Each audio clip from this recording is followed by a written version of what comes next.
ဟိုးရှိတုန်းကဇနီးတဲ့ဆုံးမသွားပြီးအဖေတစ်ခုတမီးတစ်ခုဘဝနဲ့ပျော်ပျော်ရွှင်ရွှင်နေထိုင်လာရာကနေဖခင်ဖြစ်သူဟာမုံဆိုမတူနဲ့မြစ်တာတက်ဝင်ပြီးနောက်အိမ်ထောင်ပြုတ်လိုက်ပါတယ်။အဲ့ဒီမုံဆိုမမှာတမီးတစ်ယောက်ပါလာခဲ့ပါတယ်။သူ့နာမည်ကတော့နတီလို့ခေါ်ပြီးမုံဆိုဖိုရဲ့တမီးနာမည်ကတော့အေဂရီလို့ခေါ်ပါတယ်။မုံဆိုမနဲ့သူ့တမီးဟာစိတ်ပုတ်ရက်ဆက်ပြီးပြင်းကြီးကြတဲ့သူတွေပါ။အေဂရီလေးကတော့ချောမောလာပါတယ်လို့စိတ်ထားလေးကလည်းနူးညံ့သိမ်မွေ့ပြီးအလွန်အလုပ်ကြိုးစားရှာပါတယ်။မုတ်ဆိုမဟာသူ့တမီးကိုအလိုလိုက်ပြီးတမီးဖြစ်ချင်တာမှန်သမျှကိုဖြည့်ဆည်းပေးတယ်။သူ့တမီးမလုပ်ချင်တဲ့အလုပ်တွေမှန်သမျှကိုတစ်ဖက်ကမုတ်ဆိုဖို့ရဲ့တမီးပေါ်ပုံချပြီးခိုင်းစေတော့တာပေါ့။မိထွေဖြစ်သူကတမဏိစီကန်းတွေနဲ့အုပ်ချုပ်တယ်လို့ရန်သွေးတက်တဲ့သူ့တမီးကလည်းတစ်ဖက်ကကောင်မလေးရဲ့တီးခတ်နိုင်စွမ်းကိုစိန်ခေါ်နေတယ်လို့မျိုးအဆက်မပြတ်နှိပ်စက်နေတော့တာပေါ့ခက်ခဲတဲ့အလုပ်တစ်ခုပေါ်လာပြီဆိုရင်အေဂရီကိုပဲခေါ်ခိုင်းလေးရှိတယ်ဒူမဟာတောထဲမှာထင်ချောက်တွေတွားကောက်ရတယ်ဂျုံအိတ်လေးတွေကိုဆက်စီတို့တရွတ်တိုက်တယ်ရင်အိမ်မှုကိစ္စတာဝန်အားလုံးကိုပခုံးပေါ်ထမ်းထားရပါတယ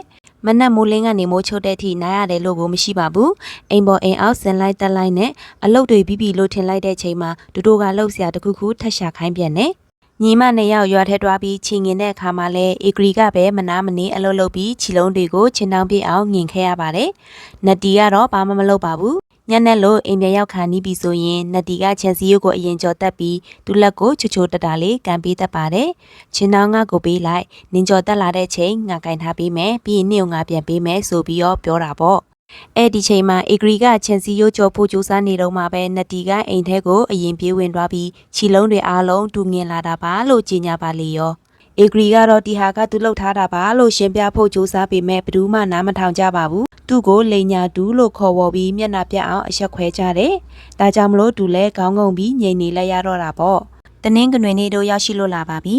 တနင်္ဂနွေနေ့မှာဆိုရင်နတီကအကောင်းဆုံးအဝတ်စားတွေဝတ်ပြီးအလားတွေပြင်မယ်ပြီးတော့ရွာထဲကကပွဲပျော်ပွဲရွှင်ပွဲတွေစီထွက်သွားပြီးတော့ပျော်ပါလေးရှိတယ်။တမီးအရင်ဖြစ်တဲ့အေဂရီမှာတော့အပျော်အပါဟုတမျှဆုံးရှုံးပြီးအိမ်မှာပဲအလုပ်လုပ်ရင်းကျန်ရစ်ခဲ့ရရှာပါတယ်။အဝေးကလင်းလက်နေတဲ့မိအောင်တွေကိုကြည့်ပြီးဒူမဒီလိုပဲတွေးမိခဲ့ပါတယ်။ပွဲတော်တွေတော့စနေပြီငါမှတော့အလုပ်တွေနဲ့မပြီးနိုင်မစည်းနိုင်ငါဘယ်တော့မှအပွဲတော်ကိုတွားရောက်ပြီးဆင်နွှဲလို့ရနိုင်မလဲ။ဒါပေမဲ့ငါဒါဒီအတိုင်းအလုပ်ကြိုးစားပြီးမမှန်ကန်ကန်နဲ့တာဆက်လုပ်နေမယ်ဆိုရင်တော့လေတနေ့ကျရင်ငါစီကနေညင်ပယ်ခံထားရတဲ့အရာတွေပြန်လာမှာပါကဲထားလိုက်ပါတော့စိတ်သက်ကြမနေနဲ့လှုပ်ရှားအလုပ်တွေလည်းအများကြီးရှိသေးရဲ့ဆက်လုပ်ရအောင်မယ်ဆိုပြီးတော့ကိ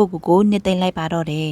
နောက်တနေ့မနက်မှာတော့ခင်မွန်းနဲ့အိမ်ပြန်ရောက်လာတဲ့ခါမှာဇနီးဖြစ်သူကစပိန်ပိန်လုံးလဲနေတယ်လို့မျိုးစကားတွေဖောင်ဖွဲ့ပါတော့တယ်ရှင့်သမီးကစကားနားမထောင်ဘူးရိုင်းဆိုင်နဲ့အမြဲတမ်းစိတ်ကောက်နေတယ်အိမ်ကနေနေချပစ်လိုက်စမ်းပါရှင်ကြိုက်တဲ့နေရာမှာသူ့ကိုအလုပ်တော့လုပ်ခိုင်းလိုက်ကျမတို့အိမ်မှာသူ့ကိုဆက်မထားနိုင်တော့ဘူးကြာရင်သူ့အချင်းတွေကကျမသမီးစီအကုန်ကူးဆက်ကုန်လိမ့်မယ်လို့ခင်မွန်းစီကိုအဲ့လိုတိုင်ကြပါတော့တယ်အဖိုးအိုကရိုးအပ်သူကြီးဖြစ်နေတာရဲ့တနည်းပြောရရင်မိမဩဆန်အောက်ရောက်နေတာကြောင့်ဇနီးတဲ့ပြောသည်များအကုန်ဟုတ်နေတော့တာပေါ့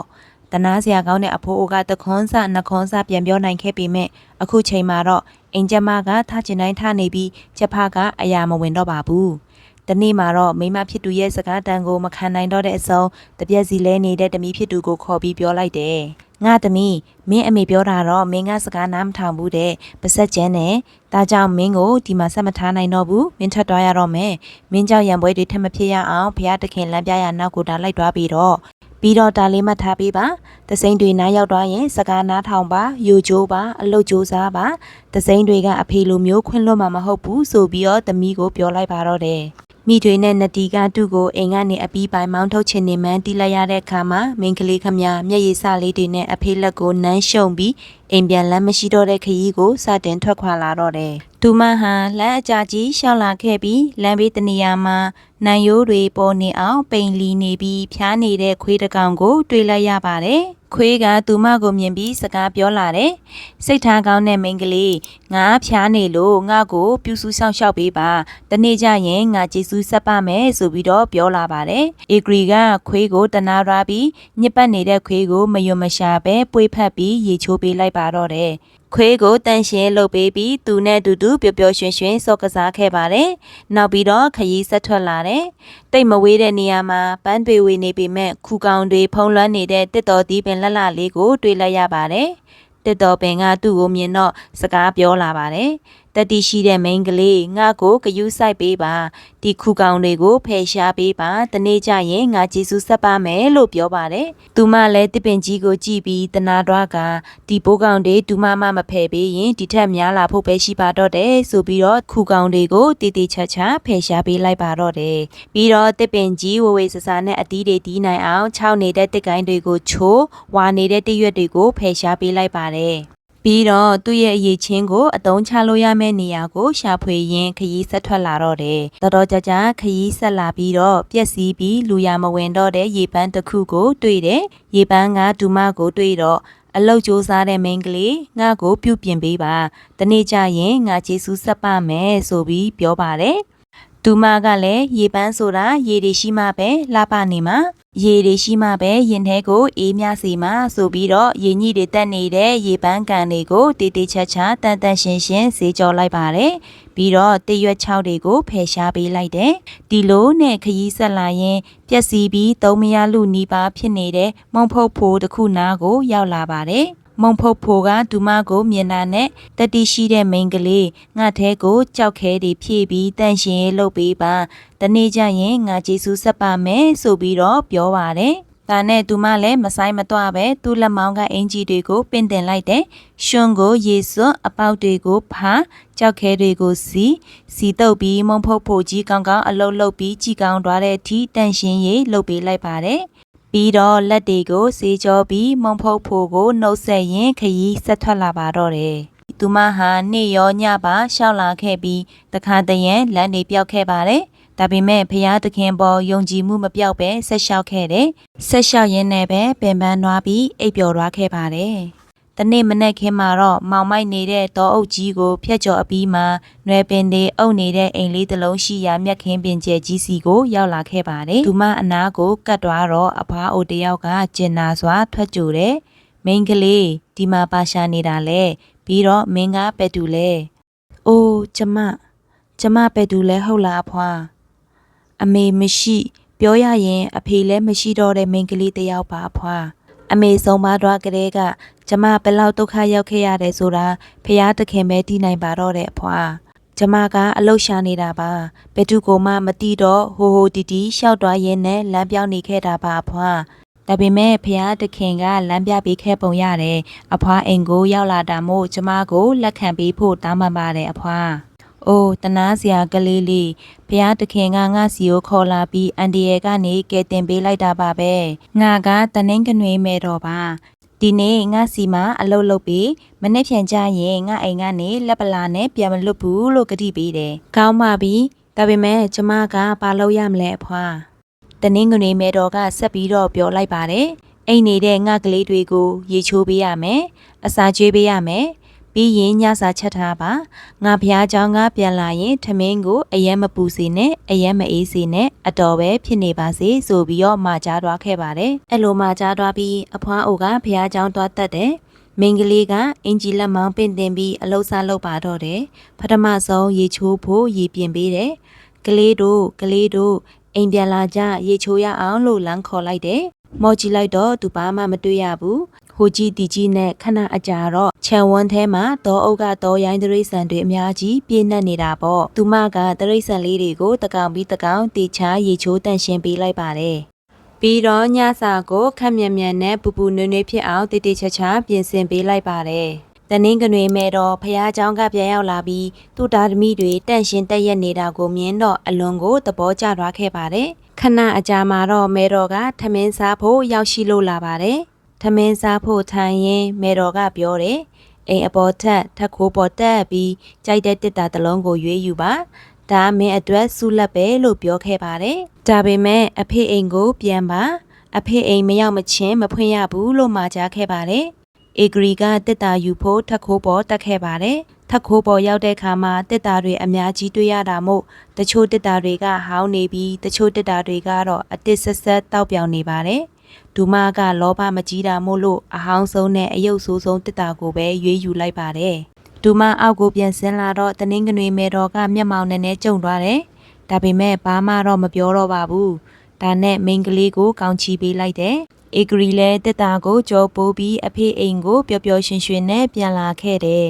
အပြန်လမ်းမှာတော့အံ့ဩစရာကောင်းနေခဲ့ပါတယ်။မုံဖုတ်ဖို့ထဲမှာမုံတွေဖောင်းကြွပြီးရွှေညိုရောင်တန်းနေတယ်။သူမလည်းပိုက်ပြစ်အောင်စားပြီးလမ်းစာအဖြစ်နည်းနည်းယူလာကမုံဖုတ်ဖို့ကိုနှုတ်ဆက်ပြီးတော့ခရီးဆက်လျှောက်လာခဲ့တယ်။မကြခင်သူစီကြောပေးခဲ့တဲ့ရေပန်းစီရောက်လာခဲ့တယ်။ရေတွေကမျက်ရည်စလို့ကြည်လင်းပြီးရေခဲလို့အေးမြနေကပြည့်ရှက်နေပါတော့တယ်။ရေပန်းနှခမ်းရဲ့ပေါင်ပေါ်မှာငွေခွက်နှစ်ခွက်တင်ထားတာမို့သူအဝတောက်ခဲလိုက်တယ်။ပြီးတော့ငွေခွက်တစ်ခွက်ကိုယူပြီးခရီးဆက်ခဲ့ပြန်တယ်။ဒီလိုလျှောက်လာရင်းနဲ့ပဲအံ့ဩစရာကောင်းလောက်အောင်သူရှင်းလင်းပေးခဲ့တဲ့တက်တော်ဒီပင်ကိုတွေ့ပြန်တယ်။ဖယောင်းလိုဝါပြီးပြားရည်လိုချိုတဲ့အတီးတွေမဲ့ဝင်းနေတော့တယ်။တစ်ပင်ကမိန်းကလေးကိုမြင်တော့ကိုင်းညွန့်ပေးပြီးသူ့အတီးကိုခူးစားပါလမ်းစာအတွက်လဲလိုတလောက်ယူလိုက်ပါဆိုပြီးတော့ပြောပါတယ်။သူမလည်းအတီးကိုမြင်တော့ချက်ချင်းပဲယူပြီးတော့မြင်ရည်ရှက်ရည်စားလိုက်ပါတော့တယ်။အတီးလေးကချိုမြိန်ပြီးကောင်းလိုက်တာလမ်းစာအတွက်လည်းနည်းနည်းယူသွားပါမယ်ဆိုပြီးတော့ခွင့်တောင်းခဲ့ပါတယ်။ထပ်ပြီးတော့ခရီးဆက်ခဲ့ပြန်တယ်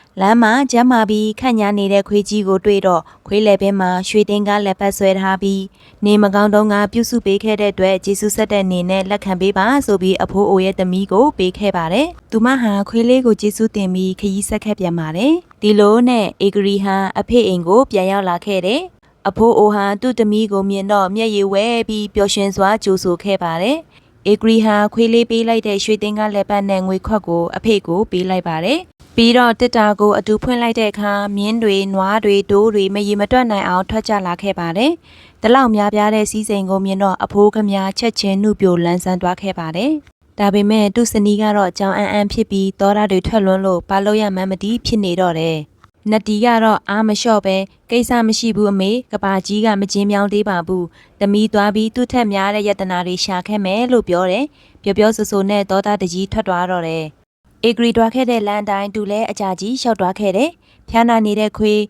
ခူကောင်ကိုက်နေတဲ့တစ်ပင်ခြောက်တွေ့နေတဲ့ရေပန်းပျက်စီးနေတဲ့မုံဖုတ်ဖို့တွေကိုသူမတွေ့ခဲ့တယ်ဒါပေမဲ့ခွေးတစ်ပင်ရေပန်းနဲ့မုံဖုတ်ဖို့ကသူ့ကိုကူညီတောင်းတဲ့ခါမှာသူကရိုင်းဆိုင်စွာနဲ့မောက်မာစွာပြန်ပြောခဲ့တယ်ငါရဲ့နှုတ်နယ်တဲ့လက်ကလေးတွေကိုအညစ်ပတ်ခံမယ်လို့ထင်နေတာလားငါလိုလူမျိုးကနင်တို့လိုအရာတွေကိုဂယုစိုက်ဖူးလို့လားလို့ပြောပြီးလဲထွက်ခဲ့ပါတယ်သူမခရီးဆက်ခဲ့ပြန်တယ်တနင်္ဂနွေမဲတော့အိမ်ကိုရောက်သွားတဲ့ချိန်မှာသူမမျက်နှာမှာတုံမုံပြီးရိုင်းဆိုင်ကအလွဲလွဲအချော်ချော်လှုပ်ပြန်တယ်မေတော်ရဲ့ကလေးတွေကိုတေးသေးချာချာရေမချိုးပေးတဲ့အပြင်ရေနွေးပူနဲ့လောင်းလို့ကလေးတွေကအော်ဟစ်ပြီးထပ်ပြေးကုန်ကြတယ်။ထမင်းချက်ပြန်တော့လဲထမင်းကဒူးကျစ်ပြီးစားများအောင်ဖြစ်နေတယ်။မေတော်ဖျားเจ้าကပြန်လာတော့အိမ်အခြေအနေကိုမြင်ပြီးမျက်စိနားပိတ်ထားလိုက်ရတော့တယ်။ဒီလောက်တပေါ်ကောင်းတဲ့မေတော်တော်မှဒီလောက်ကောင်းမှပြီးပြင်းကြီးတဲ့ကောင်မလေးကိုဒီမခံနိုင်တော့ပါဘူး။ဒါနဲ့ထက်ခိုးပေါ်တက်တောင်ရွေးပြီးဖျားသခင်နာမနဲ့ထွက်သွားတော့လို့ပြောလိုက်တယ်။မိန်းကလေးကအပေါ်တက်ပြီးအသက်ဆုံးနဲ့အကောင်းဆုံးတစ်တာကိုယူလိုက်တယ်။တစ္ဆာရှိရှိအလုံးမလုံးချင်းပေမဲ့အကောင်းဆုံးကိုတော့လိုချင်တကူအိမ်အောက်ပြန်ဆင်းလာတော့လဲမေတော်စီကအကောင်းချီးကိုမခံယူတော့ပဲချိန်စာတက်နေတဲ့အိမ်ကထွက်ပြေးသလိုမျိုးအမြန်ပြေးထွက်လာခဲ့တယ်။မုံဖုတ်ဖို့နားရောက်တော့မုံကိုတွေ့တယ်။ပိုက်စားလို့စားမယ်လို့တော့မီးဟက်လို့တခုမှယူမရခဲ့ပါဘူး။ရေပန်းနားရောက်ပြန်တော့လဲငွေခွက်တွေနဲ့ရေအပြည့်ရှိနေတယ်။တောင်းမယ်လို့ခွက်ကိုလမ်းယူလိုက်တာနဲ့ခွက်တွေကပျောက်ချင်းမလားပျောက်သွားခဲ့တယ်။ရေတွေခန်းချောက်သွားလို့ရေငတ်လွန်လို့တေလူမျောပါဖြစ်ရတယ်။တစ်တော်ပင်နာရောက်ပြန်တော့လဲအတီးတွေဝေနေတာတွေ့ခဲ့ရတယ်။ဒါပေမဲ့ဒူမကလမ်းယူလိုက်မယ်ကြံတော့တစ်တော်ပင်ဟာအစပေါင်း1000လောက်မြင့်တက်သွားပြီးမိုးတိမ်တွေထိရောက်သွားတယ်။ဒုခမများတလုံးတောင်မရလိုက်ပါဘူး။နောက်တော့ထပ်ပြီးလမ်းလျှောက်ခဲ့ပြန်တယ်။ရွှေသိန်းကားလက်ပတ်နဲ့ခွေးကိုတွေ့တယ်။လက်ပတ်ကိုဖြုတ်မယ်လို့တော့ခွေးကလက်ချောင်းတွေပြက်မတက်ကိုက်လိုက်ပြီးအထိမခံဘူးမိန်းကလေးခမတောတာလဲထွက်ရှက်လဲရှက်ပြီးနာကျင်နေတဲ့လက်ချောင်းတွေကိုစုပ်နေုံကလွဲပြီးဘာမှမတက်နိုင်ဘူးနောက်ဆုံးတော့ဒုက္ခမျိုးစုံနဲ့အမေဖြစ်သူစီပြန်ရောက်လာပါတယ်အမေကတော့နှစ်သိမ့်တာပေါ့သမီးဒီရဲ့တန်ရာတွေကအမေဆေးထည့်ပေးမယ်ခဏဆိုရင်တက်တာသွားပြီအမေတို့မှာတီစည်းစိမ်ရလိုက်ရင်အမေတို့သုံးမကုန်တော့ဘူးဆိုပြီးတော့သမီးကိုနှစ်သိမ့်ရှာပါတယ်နတီနဲ့တူမဲဟာတစ်တာကိုဖွင့်လိုက်တဲ့အခါမှာတော့ယတနာတွေထွက်လာမဲ့အစားကြားမဖွဲဒါရဲတရိတ်ဆန်တွေထွက်လာပြီးမိတွေနဲ့တမိကိုကိုက်တက်စားတော့သွားပါတော့တယ်ပြီးတော့တရိတ်ဆန်တွေတစ်တာနဲ့ဂျန်နာတွေအကုန်ပျောက်ကွယ်သွားခဲ့ပါတယ်အဖိုးအိုတယောက်ပဲငိမ့်ချမ်းစွာကြွယ်ဝချမ်းသာမှုတွေကိုပိုင်ဆိုင်ပြီးကြံရစ်ခဲ့ရှာတယ်အဖိုးအိုရဲ့အိမ်မှာတော့နမိတ်ဆိုးတွေအဖြစ်ကျမတွေမတွန်ကြတော့ပါဘူးသူ့တမီးကိုတော့ထိုက်တန်ပြီးအရေးချင်းရှိတဲ့လူတယောက်နဲ့ထိတ်များပေးလိုက်ပါတယ်အဲ့ဒီနောက်မှာတော့အဖိုးကြီးနဲ့တမီလေးဟာချမ်းသာကြွယ်ဝစွာနဲ့အေးချမ်းသာရစွာနေထိုင်သွားကြပါတော့တယ်